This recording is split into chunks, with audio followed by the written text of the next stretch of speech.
Hey everyone, and welcome. Have you ever wanted to learn some Spanish that you can, actually use right now? Well, today we're taking a tour of your very own home to learn the names of everyday objects. Let's make your world a little more bilingual. Hola, friends! I am so glad you're here. We're about to have some fun and turn your house into a Spanish-speaking zone. So, are you ready to turn your own home into a language learning playground? Instead of just seeing a couch, you're going to start seeing un sillón. Instead of a lamp, you'll see a lámpara. Let's start our tour. All right, let's just jump right in. We're going to start in the heart of the home, the kitchen, or as they say in Spanish, la cocina. First up, this is where all that cooking magic happens. In Spanish, this is la estufa. Let's say it again, la estufa. So, la estufa is the stove. And I've got a great little memory hook for you to make this one stick. Just think about it. You put all your stuff, your pots, your pans, your food, on the estufa to cook. Get it? Stuff. Estufa. See? Simple, right? Okay, next up, for those times you need to heat things up super fast, we have el microondas. One more time, el microondas. And el microondas is, you probably guessed it, the microwave. Now this one is awesome because it basically tells you what it is. It uses microwaves to heat your food. And guess what? The Spanish word for waves is ondas. So you just mash them together. Microondas. You already knew half the word without even trying. All right, let's leave the kitchen for a bit. Come on, let's get comfy in the living room.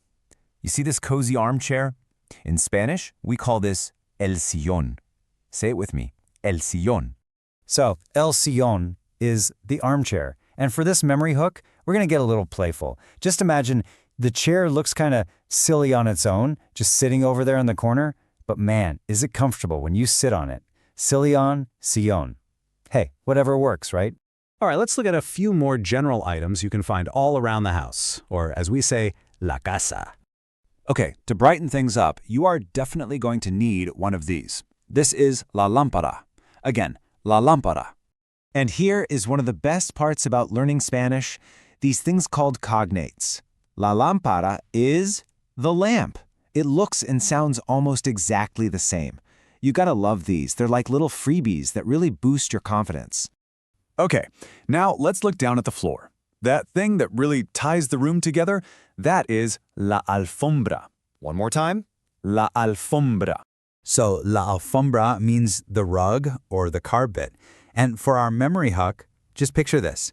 You just ate some toast, maybe a bit messy. You might find crumbs from your bread on the alfombra. Crumbs from bread, alfombra. It's all about connecting that sound to a picture in your head.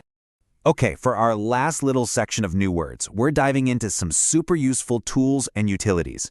You know, the kind of stuff you'd find in a closet or maybe the garage. The really handy items. So to clean up that alfombra, you are going to need this bad boy. This is la aspiradora. Let's hear it again. La aspiradora. So la aspiradora is the vacuum cleaner. And here is a fantastic memory trick for this one. It connects right to the English word aspire. A vacuum cleaner aspires to suck up all the dirt and clean your floors. Aspire, aspiradora. Pretty cool, huh? And finally, the one thing you absolutely cannot leave home without. This is la llave. One more time. La llave. Now, listen close to this one. That double L in Spanish makes a Y sound. Ya. So, la llave is the key. And the memory hook here is all about that sound. Just imagine you're asking a friend, hey, llave seen my key anywhere? Llave, lave. It's a really fun way to lock in that tricky pronunciation. Okay, you have learned so much already. So you know what that means? It's time for a quick, super fun quiz just to see what you remember. Seriously, no pressure at all. Just give it your best shot. All right, first question. How do you say that big, comfy chair in the living room, you know, the one that might look a little silly on its own? I'll give you a second.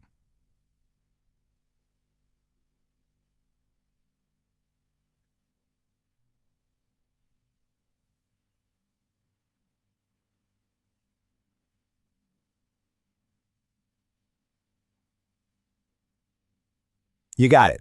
El sillón. Okay, what about the thing you use to unlock your front door? Remember the phrase, ya vi seen it? Take a moment. Yes, la llave. You guys are doing fantastic. You did so well. And as a little reward, I've got a handy cheat sheet for you. It's got all the words we learned today, plus a few bonus ones. Think of this as your personal takeaway. Okay, here's the first part. You'll see la lámpara and la aspiradora, which we already covered. But there are also some new ones, like la escoba, that's the broom, and el tostador, for the toaster. Feel free to hit pause here or maybe grab a screenshot so you can study these later. And here is the second half of our list. You can see la estufa and la llave, which you're now pros at. But we've also got essentials like la televisión and, maybe most importantly, la cafetera, the coffee maker. This list is going to be your new best friend for practicing around the house, I promise. So now for the final and I think the most important challenge. I want you to look around you, wherever you are right now. What is the very first object you see that you can now name in Spanish? Go on, say it out loud. That, right there, is how you start making this language a real part of your world. Thanks so much for joining me on this little tour, and hasta luego.